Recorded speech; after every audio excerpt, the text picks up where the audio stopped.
여러분, 지금 미국에서 난리가 났습니다. 뉴욕 맨해튼 명문 사립여고. 학비만 연간 6만 달러, 우리 돈으로 8천만 원이 넘는 곳입니다. 이 학교 학생 25명이 지난 가을 한국으로 수학여행을 다녀왔습니다. 그런데 문제는 귀국 후에 터졌습니다. 학생들이 SNS에 올린 영상 하나가 조회수 200만을 찍으며 미국 전역으로 퍼져나갔고, 영상을 본 미국인들 반응이 심상치 않습니다. 한국이 진짜 이래? 우리가 선진국 맞아? 왜 미국은 이렇게 못하지? 심지어 학부모들까지 학교에 연락했습니다. 다음 수학여행도 한국으로 보내달라고요. 20년 경력의 인솔교사는 이렇게 말했습니다. 40개국을 다녀봤지만 학생들이 이 정도로 충격받은 건 한국이 처음입니다. 대체 4박 5일 동안 무슨 일이 있었던 걸까요? 미국인 교사의 눈에 비친 대한민국. 그 생생한 이야기 지금 바로 들어보겠습니다. 시작에 앞서 좋아요와 구독 눌러주시면 한국의 더 많은 이야기를 소개하는 데에 큰 힘이 됩니다. 안녕하세요. 저는 뉴욕에서 20년째 교사로 일하고 있는 마이클 앤더슨입니다.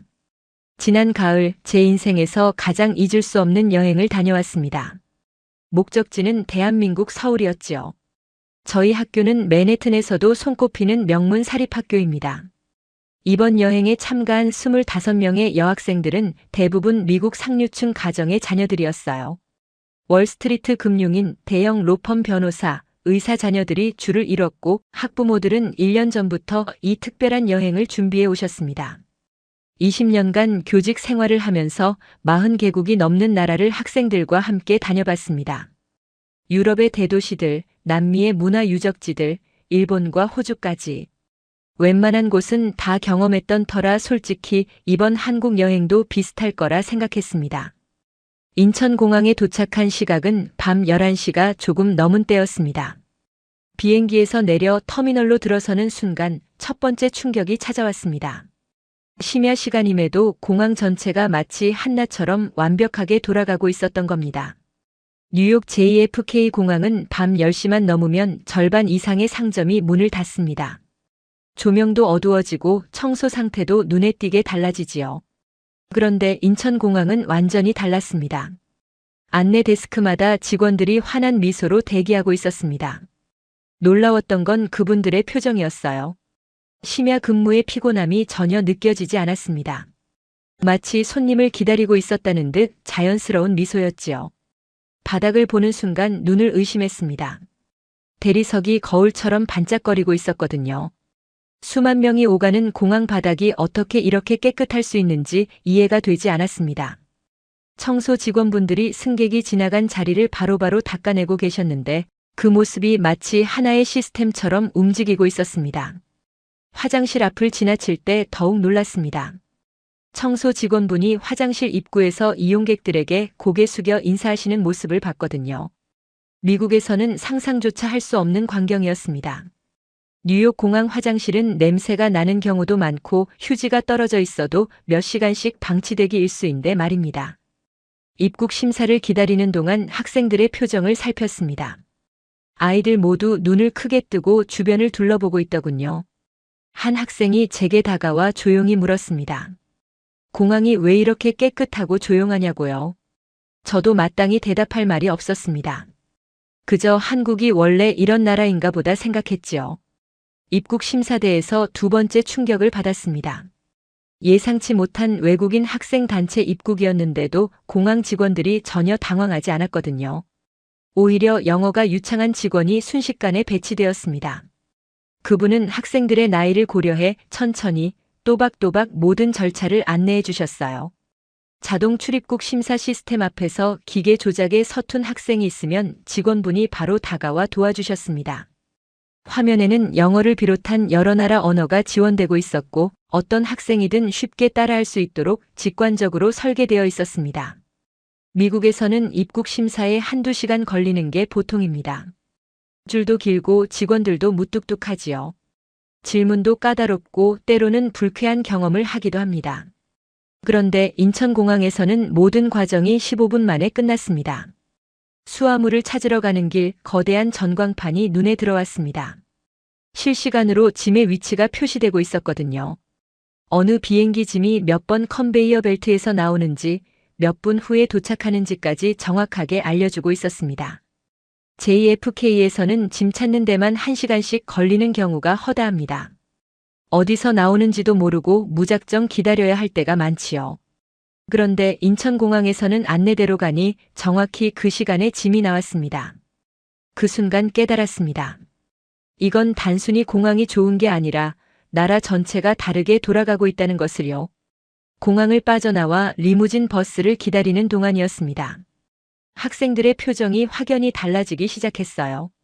처음 느꼈던 낯선 나라에 대한 긴장감은 사라지고 호기심으로 가득 찬 눈빛으로 바뀌어 있었습니다. 자정이 넘은 시각 버스에 올랐습니다. 버스 내부는 놀라울 정도로 깨끗했고 좌석도 안락했습니다. 기사님께서 외국인 승객임을 알아채시고 영어로 친절하게 안내해 주셨지요. 서울까지 약 1시간 정도 걸린다는 설명과 함께 안전벨트를 매달라고 당부하셨습니다. 버스가 출발하면서 창밖 풍경이 펼쳐졌습니다. 새벽 시간임에도 고속도로는 환하게 조명되어 있었습니다. 가로등 하나하나가 정확한 간격으로 서 있었고 도로 위 차량들은 질서정연하게 흐르고 있었지요. 끼어들기나 경적 소리 같은 건 찾아볼 수 없었습니다. 뉴욕의 밤거리는 어둡고 위험한 느낌인데 이곳은 완전히 다른 세상 같았습니다. 서울 시내로 접어들면서 학생들 사이에 작은 술렁임이 일었습니다. 창밖으로 보이는 편의점들 때문이었지요. 한밤중인데도 불이 환하게 켜져 있었고 사람들이 자연스럽게 드나들고 있었습니다. 뉴욕에서는 밤 11시만 넘으면 혼자 편의점 가는 것도 꺼려집니다. 위험하다는 인식 때문이지요. 그런데 서울에서는 새벽 1시가 넘은 시간에도 젊은 여성들이 혼자 거리를 걷고 있었습니다. 무섭거나 불안해하는 기색이 전혀 없었습니다. 헤드폰을 끼고 느긋하게 걷는 모습, 편의점에서 나와 아이스크림을 먹으며 걸어가는 모습. 그게 너무나 자연스러워 보였지요. 한 학생이 창문에 얼굴을 바짝 대고 바라보다가 중얼거렸습니다. 미국에서는 절대 저렇게 못한다고요. 맞는 말이었습니다. 뉴욕에서 새벽 2시에 여성 혼자 거리를 걷는 건 상상하기 어렵습니다. 택시를 타거나 누군가와 함께 다니거나 아예 외출을 삼가지요. 그런데 서울에서는 그게 일상이었습니다. 강남 지역에 가까워지면서 고층 빌딩들이 눈에 들어왔습니다. 불이 꺼지지 않은 사무실들, 화려한 네온 사인들. 도시 전체가 잠들지 않고 살아 움직이고 있었습니다. 한강을 건너는 다리 위에서 본 야경은 숨이 멎을 정도로 아름다웠습니다. 강 양쪽으로 펼쳐진 빌딩 숲, 물 위에 반사된 조명들. 뉴욕 맨해튼 야경 못지않은, 아니 어쩌면 그보다 더 웅장하고 현대적인 풍경이었지요. 호텔에 도착한 시각은 새벽 2시가 넘어서였습니다. 그런데 놀랍게도 호텔 주변은 여전히 활기차 보였습니다. 24시간 영업하는 식당들이 불을 밝히고 있었고 편의점에서는 사람들이 계산을 하고 있었지요. 뉴욕 맨해튼도 잠들지 않는 도시라고 하지만 이건 차원이 달랐습니다. 맨해튼의 새벽은 위험을 감수해야 누릴 수 있는 것이지만 서울의 새벽은 누구에게나 열려 있는 것처럼 보였거든요. 체크인을 하면서 마지막 감동을 경험했습니다. 프론트 직원분이 학생들의 연령대를 고려해 조용한 층의 객실을 배정해 주셨거든요. 다음 날 아침 식사 시간과 주변편의 시설까지 세세하게 안내해 주셨습니다. 새벽 2시가 넘은 시간인데도 피곤한 기색 하나 없이 진심 어린 환영 인사를 건네셨지요. 객실로 올라가는 엘리베이터 안에서 학생들이 서로 눈을 마주쳤습니다. 말하지 않아도 다들 같은 생각을 하고 있다는 게 느껴졌습니다. 이제 겨우 공항에서 호텔까지 온 것뿐이었습니다. 단 1시간 남짓한 이동이었지요. 그런데 벌써 우리가 알던 세상과는 전혀 다른 곳에 와 있다는 느낌이 들었습니다. 그날 밤 저는 쉽게 잠들 수가 없었습니다. 앞으로 며칠간 이 나라에서 또 어떤 것들을 보게 될지 그때는 감히 상상조차 하지 못했습니다. 몇 시간 후 시차 때문에 잠을 설친 학생 몇 명이 복도에서 웅성거리기 시작했습니다. 배가 고프다는 거였지요. 시계를 보니 새벽 6시가 조금 넘은 시각이었습니다. 솔직히 난감했습니다. 이른 새벽에 문을 연 식당을 찾기란 어느 나라에서든 쉽지 않은 일이니까요. 뉴욕에서도 새벽 6시에 제대로 된 식사를 하려면 꽤 고생해야 합니다. 호텔 조식은 7시부터였고 배고픈 학생들을 1시간이나 더 기다리게 할 수는 없었지요. 호텔 프론트에 혹시 근처에 아침 일찍 여는 식당이 있느냐고 물었습니다. 직원분이 환하게 웃으며 대답하셨어요. 바로 옆 골목에 24시간 운영하는 김밥집이 있다고요. 새벽에도 식사가 가능하다는 말에 저는 귀를 의심했습니다. 학생 7명과 함께 호텔을 나섰습니다. 새벽 공기가 차가웠지만 거리는 이미 깨어나고 있었어요.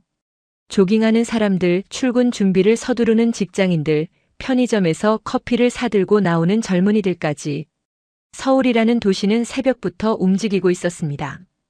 김밥집 문을 열고 들어서자 따뜻한 공기와 함께 음식 냄새가 코끝을 스쳤습니다. 이미 몇몇 손님들이 식사를 하고 있더군요. 신문을 펼쳐들고 혼자 조용히 식사하는 중년 남성, 노트북을 앞에 두고 뭔가 작업하는 젊은 여성, 야근을 마치고 온 듯 피곤해 보이는 직장인 2명. 새벽 6시에 이렇게 자연스럽게 식당이 돌아가고 있다는 사실이 신기했습니다. 메뉴판을 보는 순간 눈이 휘둥그레졌습니다. 가격 때문이었지요. 김밥 한 줄이 3,000원, 라면이 4,000원이었어요. 미국 물가로 환산하면 믿기 어려울 정도로 저렴한 가격이었습니다. 맨해튼에서 아침 식사를 하려면 1인당 최소 15달러에서 20달러는 써야 하거든요. 그것도 커피와 샌드위치 정도가 전부인데 말입니다. 주문을 받으러 오신 사장님은 외국인인 우리를 보고도 전혀 당황하지 않으셨습니다. 영어가 유창하진 않았지만 손짓과 메뉴판 사진을 활용해 능숙하게 소통하셨지요. 학생들이 매운 음식을 못 먹는다고 하자 순한 맛으로 조절해 주시겠다고 하셨습니다. 음식이 나오는 속도도 놀라웠습니다. 주문한 지 5분도 채 되지 않아 테이블 위에 음식들이 가득 차더군요. 김밥, 라면, 떡볶이, 순대까지 색색깔의 음식들이 눈앞에 펼쳐졌습니다. 학생들은 난생 처음 보는 음식 앞에서 잠시 망설였습니다. 김밥을 집어든 한 학생이 한 입 베어 물더니 눈이 커졌어요. 연신 맛있다는 표현을 하며 순식간에 한 줄을 비워버렸지요. 다른 학생들도 따라서 먹기 시작했고 테이블은 금세 활기를 띠었습니다. 계산할 때 또 한 번 놀랐습니다. 7명이 배불리 먹었는데 총 금액이 4만 원 남짓이었거든요. 미국 돈으로 30달러가 채 안 되는 금액이었습니다. 맨해튼에서 7명이 아침을 먹으려면 최소 150달러는 각오해야 하는데 말이지요. 사장님께서 잔돈을 건네시며 다시 오라고 하셨습니다. 학생들 입에 맞았느냐고 물으시며 다른 메뉴들도 추천해 주셨지요. 새벽 6시에 갑자기 들이닥친 외국인 손님들에게 이렇게 친절할 수 있다는 게 놀라웠습니다. 식당을 나서며 학생들이 저마다 감탄을 쏟아냈습니다. 맛도 좋고 가격도 싸고 사람들도 친절하다고요. 이 세 가지가 동시에 갖춰진 곳을 미국에서는 찾기 어렵다며 고개를 저었지요. 호텔로 돌아가는 길에 편의점에 들렀습니다. 간식을 사고 싶어하는 학생들 때문이었어요. 편의점 안으로 들어서는 순간 또 다른 세계가 펼쳐졌습니다. 새벽 시간인데도 매장은 백화점처럼 정돈되어 있었고 물건이 빼곡하게 진열되어 있었습니다. 뉴욕의 편의점은 좁고 어둡고 물건도 별로 없는 경우가 많거든요. 밤에는 강도를 우려해 일부 구역을 막아두기도 하지요. 그런데 서울의 편의점은 완전히 달랐습니다. 더욱 놀라운 건 편의점에서 할 수 있는 일들이었습니다. 물건만 파는 게 아니라 택배도 보내고 공과금도 내고 은행 업무까지 볼 수 있다더군요. 학생들이 신기해하며 이것저것 구경했습니다. 바나나 맛 우유를 발견한 학생들이 호들갑을 떨었습니다. 항아리 모양의 독특한 용기가 재미있었나 봅니다. 저마다 하나씩 집어들고는 기념사진을 찍었지요. 미국에서는 본 적 없는 것들이 너무 많다며 신기해했습니다. 계산대 직원분이 환하게 인사하시며 한국 방문을 환영한다고 하셨습니다. 외국인이라고 불편해하거나 귀찮아하는 기색이 전혀 없었지요. 오히려 먼저 말을 걸어주시는 따뜻함이 느껴졌습니다. 편의점을 나서며 한 학생이 중얼거렸습니다. 한국은 24시간 살아있는 나라 같다고요. 언제든 필요한 게 있으면 해결할 수 있다는 사실이 부럽다고 했지요. 미국에서는 일요일만 되어도 문 닫는 가게가 수두룩한데 여기는 새벽에도 모든 게 돌아가고 있으니까요. 호텔로 돌아오는 길 거리의 청결함에도 새삼 감탄했습니다. 쓰레기 하나 보이지 않았거든요. 새벽부터 거리를 쓸고 있는 미화원분들의 모습이 눈에 들어왔습니다. 도시 전체가 하나의 생명체처럼 유기적으로 움직이고 있었습니다. 호텔 로비에 도착하니 다른 학생들도 하나둘 깨어나 있었습니다. 먼저 나갔다 온 우리를 보고 어디 갔다 왔느냐며 물었지요. 새벽 식사 이야기를 들려주자 모두 부러워하며 다음에는 자기들도 꼭 데려가 달라고 했습니다. 그때까지만 해도 이건 시작에 불과했습니다. 진짜 놀라운 일들은 그 다음부터 펼쳐지게 되었지요. 아침 9시가 되어 본격적인 일정을 시작했습니다. 첫 목적지는 한강공원이었지요. 호텔 직원분이 서울 시민들의 일상을 가장 잘 볼 수 있는 곳이라며 추천해 주셨던 곳입니다. 지하철을 타고 이동하기로 했습니다. 미국 학생들에게 대중교통은 낯선 경험이거든요. 뉴욕에도 지하철이 있지만 학생들 대부분은 부모님 차나 우버를 이용하지 지하철을 타는 경우는 거의 없습니다. 위험하다는 인식 때문이지요. 지하철역으로 들어서는 순간 학생들의 입에서 탄성이 터져 나왔습니다. 역사 내부가 너무나 깨끗했기 때문입니다. 바닥이 반짝반짝 빛나고 있었고 벽면에는 얼룩 하나 없었지요. 공기도 쾌적했습니다. 지하인데도 냄새가 나지 않았어요. 뉴욕 지하철역의 모습이 떠올랐습니다. 어둡고 습하고 쥐가 돌아다니는 그곳과는 차원이 달랐지요. 100년이 넘은 시설이라 어쩔 수 없다고들 하지만 서울 지하철을 보니 그게 핑계에 불과하다는 생각이 들었습니다. 승강장으로 내려가는 에스컬레이터를 탔습니다. 꽤 깊숙이 내려갔는데도 환기가 잘 되어 지하라는 느낌이 들지 않았어요.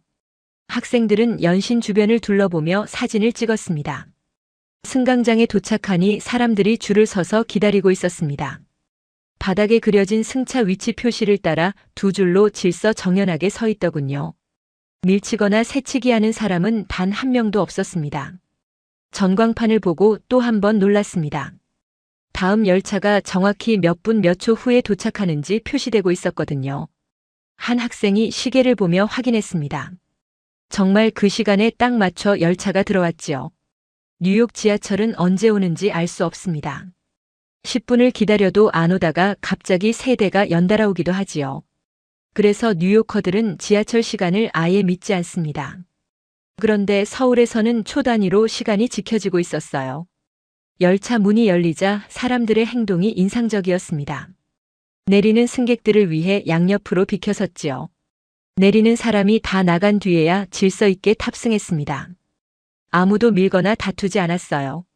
뉴욕 지하철에서는 문이 열리면 전쟁입니다. 내리는 사람과 타는 사람이 뒤엉켜 소리를 지르기도 하지요. 몸싸움이 벌어지는 경우도 드물지 않습니다. 그런 광경에 익숙했던 학생들은 서울 지하철의 질서에 말문이 막힌 듯 했어요. 열차 안으로 들어서니 내부도 깨끗했습니다. 좌석에 낙서가 없었고 바닥에 쓰레기도 없었지요. 손잡이가 반짝거리고 있었어요. 에어컨이 적절하게 작동해서 쾌적했고 소음도 적어 대화하기 편했습니다. 한 학생이 놀라운 발견을 했습니다. 지하철 안에서 인터넷이 된다는 거였어요. 당연한 이야기처럼 들릴 수 있지만 뉴욕 지하철에서는 상상도 못할 일입니다. 터널 안에서는 완전히 단절되거든요. 학생들은 바로 가족들에게 사진을 전송하기 시작했지요. 목적지역에 도착해 지상으로 올라왔습니다. 눈앞에 한강이 펼쳐지는 순간 학생들의 입에서 다시 탄성이 터졌습니다. 넓은 강과 양쪽으로 펼쳐진 공원, 그리고 멀리 보이는 빌딩 숲까지. 뉴욕의 허드슨강 공원과는 비교할 수 없는 규모였지요. 공원으로 들어서자 시민들의 일상이 눈에 들어왔습니다. 조깅하는 사람, 자전거 타는 사람, 인라인 스케이트를 즐기는 사람까지. 평일 오전인데도 이렇게 많은 사람들이 운동을 즐기고 있다는 게 신기했어요. 가장 인상적이었던 건 강변을 따라 설치된 공공운동기구들이었습니다. 누구나 무료로 사용할 수 있다는 안내판을 보고 학생들이 놀라더군요. 미국에서 운동하려면 헬스장에 돈을 내고 등록해야 하거든요. 월 $100가 넘는 경우도 흔하지요. 그런데 여기서는 시민 누구나 공짜로 운동할 수 있었습니다. 한 할아버지께서 운동기구를 사용하고 계셨습니다. 학생 하나가 용기를 내어 다가갔지요. 언어가 통하지 않아 손짓으로 소통했는데 할아버지께서 환하게 웃으시며 기구 사용법을 알려주셨어요. 매일 아침 이곳에서 운동한다고 하셨지요. 그 모습을 보며 학생들이 고개를 끄덕였습니다. 한국 어르신들이 건강해 보이는 이유를 알 것 같다고들 했어요. 운동할 수 있는 환경이 이렇게 잘 갖춰져 있으니까요. 공원 벤치에 앉아 잠시 쉬며 주변을 둘러봤습니다. 가족 단위로 나온 사람들이 많았어요. 아이와 자전거를 타는 아버지, 유모차를 밀며 산책하는 어머니들. 평화로운 일상의 풍경이 그림처럼 펼쳐져 있었지요. 특히 눈에 띈 건 반려견과 산책하는 사람들이었습니다. 모두 목줄을 착용하고 있었고 배변 봉투를 손에 들고 있었어요. 한 남성이 반려견의 배변을 치우는 모습을 보며 학생들이 감탄했습니다. 뉴욕에서도 규정상 치워야 하지만 실제로 지키는 사람은 많지 않거든요. 점심때가 되자 신기한 광경을 목격했습니다. 공원 곳곳에 작은 편의점과 카페가 있었는데 사람들이 도시락을 사서 잔디밭에 앉아 먹고 있었지요. 우리도 따라 해보기로 했습니다. 편의점에서 삼각김밥과 음료를 샀습니다. 강변에 자리를 잡고 앉아 식사를 시작했지요. 바람이 시원하게 불어왔고 강물이 햇빛에 반짝거렸습니다. 학생들은 이런 경험이 처음이라며 연신 사진을 찍어댔어요. 식사를 마치고 나서 더 놀라운 일이 벌어졌습니다. 아무도 시키지 않았는데 학생들이 자발적으로 쓰레기를 모으기 시작한 거예요. 주변 한국 사람들이 그렇게 하는 걸 보고 따라한 거였지요. 쓰레기통을 찾아버리러 가면서 공원 전체를 다시 둘러봤습니다. 정말 쓰레기가 하나도 없었어요. 이렇게 큰 공원에 이렇게 많은 사람들이 있는데도 바닥이 깨끗했습니다. 뉴욕 센트럴파크는 주말만 되면 쓰레기로 넘쳐나거든요. 청소 인력이 부족해서 그렇다고들 하지만 한강공원을 보니 결국 시민의식의 문제라는 생각이 들었습니다. 공원을 나서기 전에 한 가지 더 눈에 띈 것이 있었습니다. 공공 자전거 대여 시스템이었지요. 따릉이라는 이름의 자전거들이 정거장마다 줄지어 서 있었어요. 스마트폰으로 간단하게 빌릴 수 있다고 했습니다. 한 학생이 요금을 확인하고는 경악했습니다. 1시간에 1,000원, 미국 돈으로 $1도 안 되는 가격이었거든요. 뉴욕에도 비슷한 시스템이 있지만 가격이 몇 배나 비싸고 자전거 상태도 별로 좋지 않지요. 게다가 도난이나 파손도 심해서 이용하기 꺼려지는 경우가 많습니다. 오후 2시쯤 공원을 나섰습니다. 학생들은 한강에서 보낸 시간을 오래 기억할 거라고 했어요. 안전하고 깨끗하고 모두가 서로를 배려하는 문화. 그게 가장 인상 깊었다고들 했습니다. 다음 목적지인 코엑스로 향했습니다. 학생들이 쇼핑을 원하기도 했지만 제가 꼭 보여주고 싶은 곳이 있었거든요. 바로 별마당 도서관이었습니다. 코엑스몰에 들어서자 학생들의 눈이 다시 휘둥그레졌습니다. 지하에 이렇게 거대한 쇼핑몰이 있다는 사실에 놀란 거지요. 천장이 높고 조명이 밝아서 지하라는 느낌이 전혀 들지 않았어요. 별마당 도서관에 도착한 순간 학생들은 말을 잃었습니다. 천장까지 치솟은 거대한 책장들, 그 안에 빼곡히 꽂힌 수만 권의 책들. 도서관이라기보다는 하나의 예술 작품 같았지요. 하지만 제가 학생들에게 보여주고 싶었던 건 건물이 아니었습니다. 그 안에서 책을 읽고 있는 사람들이었지요. 평일 오후인데도 많은 시민들이 책을 펼쳐들고 있었어요. 자리를 잡고 앉아 조용히 독서에 몰두하는 모습이 인상적이었습니다. 특히 눈에 띈 건 정장을 입은 젊은 직장인들이었습니다. 점심시간이 지난 오후였는데도 책을 읽고 있더군요. 한 학생이 물었습니다. 저 사람들은 일하지 않느냐고요. 아마 잠깐 시간을 내서 온 것 같다고 대답했습니다. 그 말을 듣고 학생들이 숙연해졌습니다. 바쁜 직장인들이 점심시간에 커피숍 대신 도서관을 찾는 문화. 미국에서는 상상하기 어려운 풍경이었거든요. 맨해튼 직장인들의 점심시간은 대개 샐러드를 사들고 책상으로 돌아가거나 커피를 마시며 스마트폰을 보는 게 전부니까요. 1시간 정도 도서관에 머물렀습니다. 학생들은 각자 관심 있는 분야의 책을 살펴봤어요. 영어로 된 한국 소개 책자를 읽는 학생도 있었고 한국어 학습서를 뒤적이는 학생도 있었지요. 사진집을 넘기며 한국의 풍경에 감탄하는 학생들도 많았습니다. 도서관을 나서면서 한 학생이 말했습니다. 한국이 왜 이렇게 빠르게 발전했는지 알 것 같다고요. 사람들이 끊임없이 배우고 공부하는 문화가 있기 때문이라고 했지요. 배움에 대한 이런 열정이 나라 전체를 움직이는 힘인 것 같다고도 했습니다. 그 말에 다른 학생들도 고개를 끄덕였습니다. 미국은 공부를 싫어하는 분위기가 있거든요. 책 읽는 걸 재미없는 일로 여기고 공부 열심히 하는 애들을 이상하게 보는 문화가 있지요. 그런데 한국은 완전히 반대였습니다. 코엑스몰을 둘러보며 쇼핑도 했습니다. 학생들이 특히 좋아했던 건 한국 화장품 매장이었어요. 한국 화장품의 품질이 좋다는 건 미국에서도 유명하거든요. 학생들이 이것저것 테스트해보며 즐거워했습니다. 매장 직원분들의 서비스에도 감탄했습니다. 피부 타입에 맞는 제품을 추천해주고 사용법까지 세세하게 알려주셨거든요. 미국 매장에서는 이런 수준의 서비스를 받기 어렵습니다. 대부분 직원들이 무관심하거나 귀찮아하지요. 저녁 시간이 가까워지며 홍대로 이동했습니다. 한국 젊은이들의 문화를 보여주고 싶었거든요. 지하철에서 내리자마자 활기찬 분위기가 몰려왔습니다. 음악 소리, 사람들의 웃음소리, 형형색색의 간판들. 도시 전체가 축제장 같았어요. 거리로 나서자 버스킹 공연이 눈에 들어왔습니다. 젊은이들이 케이팝 음악에 맞춰 춤을 추고 있었지요. 안무가 칼같이 맞아떨어졌습니다. 전문 댄서라고 해도 믿을 정도였어요. 공연이 끝나자 모여있던 관객들이 박수를 쳤습니다. 몇몇은 모자에 돈을 넣어주었지요.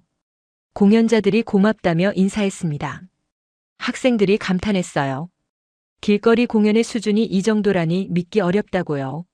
뉴욕에도 거리 공연자들이 있습니다. 하지만 대부분 수준이 높지 않고 주변이 지저분한 경우가 많지요. 공연을 보다가 소매치기를 당하는 경우도 있어서 오래 머무르기 꺼려집니다. 그런데 홍대 거리는 안전하고 깨끗했어요. 마음 편히 공연을 즐길 수 있었습니다. 조금 더 걸어가니 프리마켓이 열리고 있었습니다. 젊은 예술가들이 직접 만든 작품들을 판매하고 있었지요. 액세서리, 그림, 수제 공예품까지 하나하나 개성이 넘쳤습니다. 한 부스에서 학생들이 발걸음을 멈췄습니다. 한국 전통 문양을 현대적으로 재해석한 귀걸이였어요. 판매자가 영어로 설명해 주었습니다. 한국의 전통과 현대를 접목한 작품이라고요. 학생 몇 명이 구매했지요. 특별한 기념품이 될 거라며 좋아했습니다. 다른 부스에서는 캘리그래피 작품을 팔고 있었습니다. 한글로 쓴 아름다운 글씨들이 전시되어 있었지요. 학생들이 한글의 아름다움에 감탄했어요. 한 학생은 자기 이름을 한글로 써달라고 부탁했습니다. 작가분이 흔쾌히 써주셨지요. 그 학생은 지금도 그 작품을 방에 걸어두고 있다더군요. 프리마켓을 둘러보며 학생들이 이야기를 나눴습니다. 젊은 예술가들이 자유롭게 활동할 수 있는 공간이 있다는 게 부럽다고요. 미국에서는 이런 기회가 흔하지 않거든요. 뉴욕에서 예술 활동을 하려면 엄청난 비용이 들지요. 임대료가 비싸서 젊은 작가들이 버티기 어렵습니다. 그런데 홍대에서는 젊은이들이 자신의 재능을 펼칠 수 있는 터전이 마련되어 있었어요. 한국이 문화와 예술을 지원하고 있다는 증거라고 학생들이 말했습니다. 독특한 카페 앞에서 발걸음을 멈췄습니다. 빈티지 가구와 현대적인 조명이 어우러진 인테리어가 눈길을 끌었거든요. 학생들이 들어가 보고 싶어 해서 문을 열고 들어갔습니다. 카페 내부는 더욱 특별했습니다. 벽면에 예술 작품들이 걸려 있었고 한쪽에는 책장이 가득 차 있었지요. 단순히 커피를 마시는 공간이 아니라 문화를 즐기는 공간이었습니다. 자리에 앉아 음료를 기다리며 주변을 살폈습니다. 많은 젊은이들이 노트북을 펼쳐놓고 무언가에 몰두하고 있었어요. 공부하는 학생, 작업하는 프리랜서, 책을 읽는 사람까지. 카페가 제2의 작업실 역할을 하고 있었지요. 한 학생이 감탄했습니다. 카페에서 이렇게 열심히 뭔가를 하는 모습이 인상적이라고요. 미국 카페에서는 대부분 수다를 떨거나 스마트폰을 보는 게 전부인데 한국 젊은이들은 뭔가 다르다고 했습니다. 저도 그 말에 동감했습니다. 한국 젊은이들에게서 느껴지는 열정 같은 게 있었어요. 무언가를 이루겠다는 의지, 성장하겠다는 욕구가 눈빛에서 읽혔지요. 그런 에너지가 이 나라를 움직이는 힘인 것 같았습니다. 저녁이 되자 거리가 더욱 활기를 띠었습니다. 네온 사인이 켜지고 음악 소리가 커졌어요. 식당과 술집에서 사람들이 나와 거리를 채웠습니다.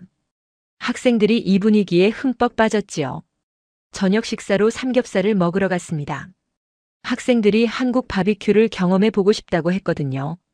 식당에 들어서자 고기 굽는 냄새가 진동했습니다. 직원분이 친절하게 굽는 법을 알려주셨습니다. 학생들이 처음에는 어색해하더니 금세 익숙해졌지요. 상추에 고기를 싸서 한 입에 넣는 방법을 배우고는 연신 맛있다며 감탄했어요. 가격을 계산할 때 또 한 번 놀랐습니다. 25명이 배불리 먹었는데 1인당 10,000원 남짓이었거든요. 미국에서 같은 수준의 바비큐를 먹으려면 1인당 $50는 각오해야 합니다. 학생들이 고개를 저으며 믿을 수 없다고 했지요. 호텔로 돌아가는 길 밤거리를 걸으며 학생들과 이야기를 나눴습니다. 하루 동안 본 것들이 너무 많아서 머리가 복잡하다고들 했어요. 모든 게 미국과 달랐다고요. 더 좋은 방향으로 말이지요. 한 학생이 조용히 말했습니다. 한국에서 살고 싶다고요. 반쯤 농담이었지만 표정은 진지했습니다. 다른 학생들도 비슷한 생각을 하고 있는 것 같았어요. 마지막 날 아침이 밝았습니다. 학생들은 평소보다 일찍 일어나 짐을 꾸렸어요. 오후에 공항으로 가야 했기 때문이지요. 아침 식사 후 마지막 일정으로 명동에 가기로 했습니다. 호텔에서 명동까지는 걸어갈 수 있는 거리였습니다. 학생들은 서울의 마지막 모습을 눈에 담으려는 듯 천천히 걸었어요. 거리 곳곳을 카메라에 담고 지나가는 사람들의 모습을 관찰했지요. 명동에 도착하니 이미 많은 인파로 북적이고 있었습니다. 화장품 가게, 옷가게, 액세서리 가게들이 즐비했어요. 학생들의 눈이 반짝였습니다. 여학생들이 먼저 화장품 매장으로 향했습니다. 한국 화장품의 명성은 미국에서도 유명하거든요. 매장에 들어서자 직원분이 영어로 환영 인사를 건넸어요. 체험용 제품들이 깔끔하게 진열되어 있었습니다. 직원분이 학생들 한 명 한 명의 피부를 살펴보며 제품을 추천해 주셨습니다. 사용법까지 세심하게 알려주셨지요. 이런 수준의 서비스에 학생들이 감동했어요. 미국 매장에서는 경험하기 어려운 것이었습니다. 한 학생은 쇼핑백 가득 제품을 샀습니다. 본인 것만이 아니라 어머니, 언니, 친구들 선물까지 준비했지요. 가격도 합리적이고 품질도 좋다며 만족해했어요. 길거리 음식 코너에서 간식을 샀습니다. 호떡을 처음 맛본 학생들이 환호했어요. 달콤하고 따뜻한 맛에 푹 빠졌지요. 붕어빵도 신기해했습니다. 생선 모양인데 왜 팥이 들어있느냐며 웃었어요. 기념품 가게에 들어갔습니다. 한국 전통 상품들이 현대적으로 재해석되어 있었지요. 한복 인형, 전통 문양 엽서, 한글이 프린트된 옷까지. 학생들이 집에 가져갈 선물을 정성껏 골랐습니다. 가게 주인분이 외국인 학생들에게 특별히 할인을 해주셨습니다. 한국을 찾아와서 고맙다고 하셨지요. 학생들이 그 따뜻함에 또 한 번 감동했어요. 한국 사람들의 정을 느꼈다고들 했습니다. 점심으로 비빔밥을 먹었습니다. 식당에 들어가니 외국인 관광객들로 붐볐어요. 메뉴판에 사진과 영어 설명이 있어서 주문하기 쉬웠습니다. 비빔밥이 나오자 학생들이 감탄했습니다. 색깔이 너무 예뻤거든요. 빨강, 노랑, 초록, 하양. 다양한 색의 재료들이 어우러져 하나의 작품 같았지요. 직원분이 비비는 방법을 알려주셨어요. 학생들이 따라하며 즐거워했습니다. 식사 후 명동 성당에 들렀습니다. 오래된 건물의 웅장함에 학생들이 숙연해졌어요. 잠시 안으로 들어가 조용히 앉아 있었습니다. 평화로운 시간이었지요. 성당 앞 계단에 앉아 잠시 쉬며 이야기를 나눴습니다. 학생들이 며칠간의 경험을 되돌아봤어요. 예상했던 것보다 훨씬 좋았다고들 했습니다. 한국을 전혀 몰랐는데 이제는 가장 좋아하는 나라가 되었다고요. 한 학생이 조용히 말했습니다. 꼭 다시 오고 싶다고요. 더 오래 머물고 싶다고도 했지요. 다른 학생들도 고개를 끄덕였습니다. 며칠이 너무 짧았다는데 모두가 공감했어요. 오후가 되어 호텔로 돌아갔습니다. 짐을 찾아 공항으로 향하는 버스에 올랐지요. 학생들은 무거운 쇼핑백을 들고도 표정이 밝았어요.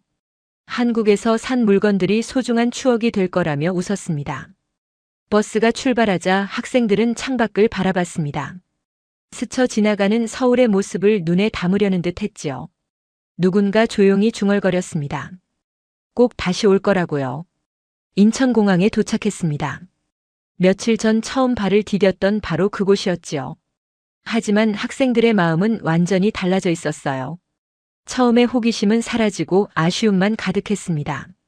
체크인을 하며 직원분께 인사했습니다. 한국에서의 시간이 정말 좋았다고요. 직원분도 미소 지으며 다시 방문해 달라고 하셨지요. 한국을 좋아해줘서 감사하다고도 하셨어요. 비행기가 이륙하고 창밖으로 한국 땅이 멀어져 갔습니다. 학생들이 작아지는 불빛들을 바라보며 아쉬워했지요. 누군가 사진을 찍었습니다. 한국의 마지막 모습을 남기려고요. 뉴욕 공항에 도착한 건 다음 날이었습니다. 학부모님들이 마중 나와 계셨어요. 학생들이 한꺼번에 한국 이야기를 쏟아내기 시작했습니다. 부모님들의 표정이 놀라움으로 바뀌었지요. 학교로 돌아온 후 큰일이 벌어졌습니다. 학생들이 소셜미디어에 한국 여행 사진과 영상을 올리기 시작한 거예요. 수십 개의 게시물이 한꺼번에 올라갔지요. 반응이 폭발적이었습니다. 미국 친구들이 놀라워하며 댓글을 달았어요. 한국이 이렇게 발전한 나라인 줄 몰랐다고요. 조회수가 순식간에 올라갔습니다.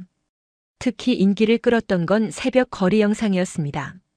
새벽 2시에 여성들이 혼자 안전하게 걸어다니는 모습을 담은 영상이었지요. 미국에서는 상상도 못할 일이라며 사람들이 충격을 받았어요. 조회수가 200만을 넘었습니다. 댓글에는 비슷한 반응들이 이어졌습니다. 왜 미국은 이렇게 못하느냐는 것이었지요. 세계 최강 대국이라면서 기본적인 안전도 보장 못하느냐는 자주 섞인 글들이 많았습니다. 학부모들 사이에서도 한국에 대한 관심이 높아졌습니다. 학교에 문의가 쏟아졌지요. 다음번 해외 수학여행도 한국으로 해달라는 요청이었어요. 자녀를 한국에 보내고 싶다는 부모들이 크게 늘었습니다. 저도 학교에서 특별 강연을 요청받았습니다. 한국에서의 경험을 다른 학생들과 교직원들에게 공유해 달라는 거였지요. 강당이 가득 찼어요. 모두가 한국이라는 나라가 궁금했던 겁니다. 강연에서 저는 한국에서 본 것들을 솔직하게 이야기했습니다. 시스템의 효율성, 시민의식의 수준, 그리고 무엇보다 외국인에 대한 따뜻한 환대를요. 청중들이 집중해서 들었습니다. 질문 시간이 예상보다 길어졌습니다. 한국이 정말 그렇게 안전한지, 교육열은 어떤지, 물가는 어느 정도인지 모두가 한국에 대해 알고 싶어 했지요. 강연이 끝난 후 많은 학생들이 다가왔습니다. 한국에 대해 더 알고 싶다고 했어요. 한국 드라마를 보기 시작했다는 학생도 있었고 한국어를 배우고 싶다는 학생도 있었습니다. 얼마 후 학교에서는 한국과의 교류 프로그램을 준비하기 시작했습니다. 다음 해에는 더 많은 학생들이 한국을 방문할 예정이지요. 한국에 다녀온 학생들이 후배들에게 조언을 해주고 있었어요. 그 우연한 여행이 많은 것을 바꿔놓았습니다. 학생들의 세계관이 달라졌고 학교의 프로그램이 바뀌었고 미국의 젊은이들이 한국이라는 나라에 관심을 갖게 되었지요. 지금도 그때 함께 갔던 학생들과 연락을 주고받습니다. 모두 한국에서의 시간을 잊지 못하고 있어요. 누군가는 실제로 한국 대학에 지원했다고 하더군요. 20년간 40개국을 다녀봤지만 이런 경험은 처음이었습니다. 작은 여행 하나가 이렇게 큰 파장을 만들어낼 줄은 몰랐지요. 한국이라는 나라가 가진 힘을 새삼 느꼈습니다. 대한민국. 그곳은 우리 모두에게 잊을 수 없는 나라가 되었습니다. 오늘 사연은 여기까지입니다. 뉴욕 명문여고 학생들 한국 수학여행 충격 스토리 어떠셨나요? 사연의 주인공에게 응원의 댓글을 남겨주세요. 지금까지 감동정거장에서 사연 전해드렸습니다. 사연이 마음에 드셨다면 좋아요와 구독 부탁드립니다. 시청해주셔서 감사합니다.